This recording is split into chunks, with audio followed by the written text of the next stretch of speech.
statement. You're going to tell me whether it is an overreaction or not. Let's get straight into it. Okay, this one concerns tomorrow night, a live game on talkSPORT. Italy will beat England at Wembley tomorrow. Is that an overreaction? Yeah, massive overreaction. I think there's a lot of players in this Italian side whom there are question marks over. We touched on it earlier. There is a lot of stuff going on off the pitch that could have an impact, and it certainly impacts Spalletti's group. He's still finding his feet in the job. I think England win this game. I'm so nervous. Definitely overreaction. Mate, I'm so nervous about Sandro Tonali. I can't even tell you. Please don't get a ban, Sandro. Please, please. Oh, we'll have to find out, won't we? Now, next one. Jordan Henderson, we spoke about him a bit earlier, didn't we? Jordan Henderson will be part of England's Euro 2024 squad. I think he will. I think that there's not enough time for him to kind of fall off the side, if that makes sense, in terms of Gareth Southgate's Should plans. he be in the squad? I guess you need to make that decision closer to the time, because somebody needs to step up and say to Gareth Southgate, I'm the one you should take instead. And as we discussed earlier, I don't think anyone's done that yet. But what? So right, if James Ward-Prowse has an incredible season, yep, does he make it ahead of Jordan Henderson for you? Probably, but then you've got to think about the profile of player as well, because Gareth Southgate will have in his mind the roles that he wants Jordan Henderson to play. So if you see Jordan Henderson as a number 8, then it's different to if you see him as a number 6. If you see him as a number 6, then James Ward-Prowse isn't your answer. No. If you see him as a number 8, he's going to play in a slightly more advanced area, a bit more box to box, then yeah, Ward-Prowse is in with a shout. So yeah. I think it depends on the makeup of the squad as well, and what else is available and who else is available. And I think that he just needs to get a Saudi title under his belt, and then it's all fine, isn't it? Then another title. Now, next one. Gareth Southgate will stay on as England manager after the Euros next summer. No. He surely won't, will he? That is an overreaction, isn't it? Yeah, he surely won't. He's done, isn't he? Unless he wins it. Well, that's it. No, but I think even if he wins it, end on a high, mate. I think if he wins it, he should leave. Yes. Because you should leave on a high. Yeah. I remember thinking back when Arsene Wenger won his last FA Cup, that should have been the time that he said goodbye. Yeah. He beat Chelsea, who had just won the league in the final. He outclassed them tactically, made some changes that really worked. His stock was so high again, everybody was happy. Should have said goodbye then. Yeah. So if Gareth Southgate wins it, he should go, but will he? Not sure. Oh, I think he will go. I think he's always said, I'm going to know when my time was up. I have to say, I kind of thought he'd leave after the World Cup. I kind of thought that was his last one. And end on, let's be honest, no trophies, but some brilliant times, some great tournaments as well.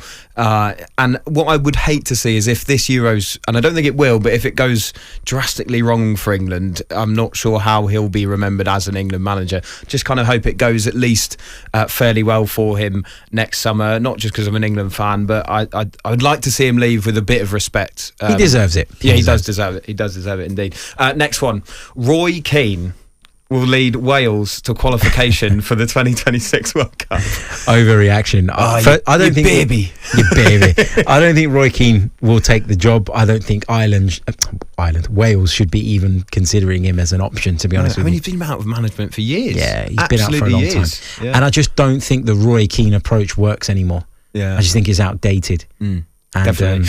It's funny because when that was initially written, that overreaction, it just said Roy Keane will lead Wales to the 2026 World Cup.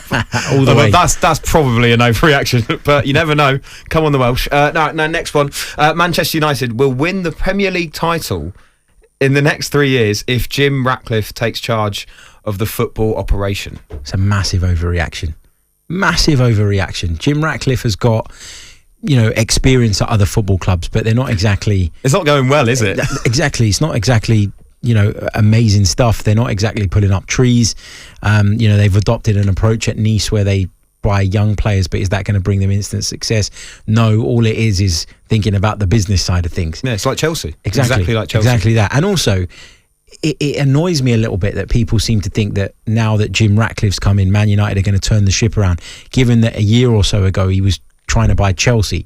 Like it wasn't always Man United for him. He's a businessman. He's tried to buy Barcelona as well. Yeah, he's a businessman looking for a good opportunity. Yeah. And also the fact that he doesn't have full control is a big problem. Huge. I remember back in the day at Arsenal when there were two big shareholders.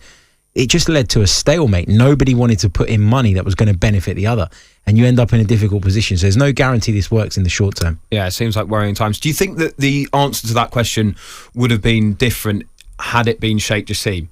So Manchester United will win the Premier League title in the next 3 years if it had been Sheikh Jassim we were talking about.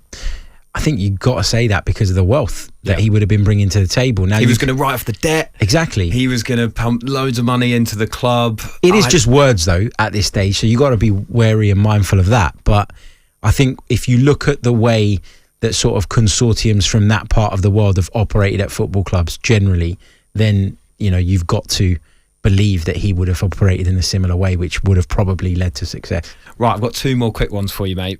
Scotland will reach the quarterfinals or better at Euro 2024. Overreaction. Huge overreaction? Not huge, because it depends on the draw, but it feels like an overreaction. It's way too early to say. Okay. And Ollie Watkins would score 15 goals or more if he played for Arsenal. Is that an overreaction, Harry Symeou? Oh, this is a tough one. I think he might. So not an overreaction? Not an overreaction, but you can't guarantee that he'd be that successful at Arsenal either. Would you rather see someone else in that position? How low down the pecking order is he in terms of a transfer in to be the next number 9? 4th or 5th?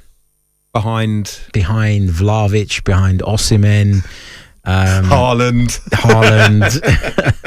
Go back in the time machine and bring Raul back and Ronaldo.